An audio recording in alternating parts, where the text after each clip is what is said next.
नवापूर तालुक्यातील राष्ट्रीय महामार्ग क्रमांक 53 वर सावरट गावाजवळ आज सकाळी एक हृदयद्रावक अपघात घडला। विसरवाडीहून नवापूरकडे जाणाऱ्या रिक्षाला अज्ञात वाहनाने जोरदार धडक दिल्याने हा भीषण अपघात झाला। या अपघातात विसरवाडी येथील संगीता भील या महिलेचा जागीच मृत्यू झाला असून 5 ते 7 महिला व लहान मुलगा व मुलगी गंभीर जखमी झाले आहेत। तसेच रिक्षा चालक देखील या अपघातात जखमी झाला असल्याची माहिती समोर आली आहे। अपघात इतका भीषण होता की रस्त्यावर रक्ताचे थारोळे साचले होते आणि जखमी महिला रस्त्यावरच पडलेल्या दिसत होत्या।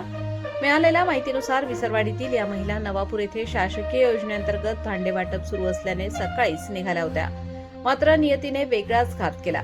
भांडे घेण्याच्या प्रवासात त्यांनी आपला जीव गमावला। घटनास्थळी उपस्थित स्थानिक नागरिक आणि प्रवाशांनी तात्काळ मदतकार्य सुरू करत जखमींना रस्त्याच्या बाजूला हलवले आणि रुग्णवाहिकांना पाचारण केले। महामार्गावरील रुग्णवाहिकांद्वारे सर्व जखमींना तातडीने विसरवाडी ग्रामीण रुग्णालयात दाखल करण्यात आले। अपघाताची बातमी कळताच परिसरातील नागरिक आणि नातेवाईकांनी रुग्णालयात मोठी गर्दी केली। प्राथमिक उपचारानंतर गंभीर अवस्थेतील महिलांना पुढील उपचारासाठी नंदुरबार जिल्हा रुग्णालयात हलवण्यात आले आहे।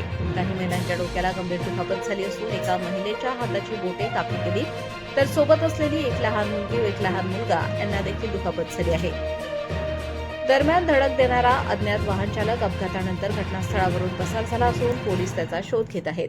अपघातात जखमींची नावे मोहम्मद अरबाज पठाण वय 3 वर्ष, पायल अरबाज पठाण वय 25 वर्ष, मंजुबाई दिवाची गावित वय 65 वर्ष, सुपडीबाई गावित वय 40 वर्ष, नीताबाई स्वरूप सिंग गावित वय 40 वर्ष, निशा सूरज वळवी वय 25 वर्ष, उषा आकाश भील वय 24 वर्ष, परीक्षा चालक राकेश बिराडे सर्व राहणार विसरवाडी तालुका नवापूर, शर्मिला फिलिप गावित वय 30 वर्ष राहणार वागदी तालुका नवापूर हे जखमी झाले असून 2 महिलांना नंदुरबार जिल्हा रुग्णालयात तर मोहम्मद अरबाज पठाण, पायल अरबाज पठाण यांना पुढील उपचारासाठी गुजरात राज्यातील व्यारा येथे हलवण्यात आले आहे।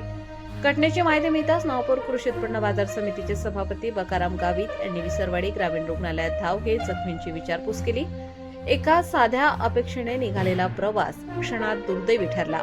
या अपघाताने संपूर्ण परिसर हादरला आहे। रईस शेख, विसरवाडी।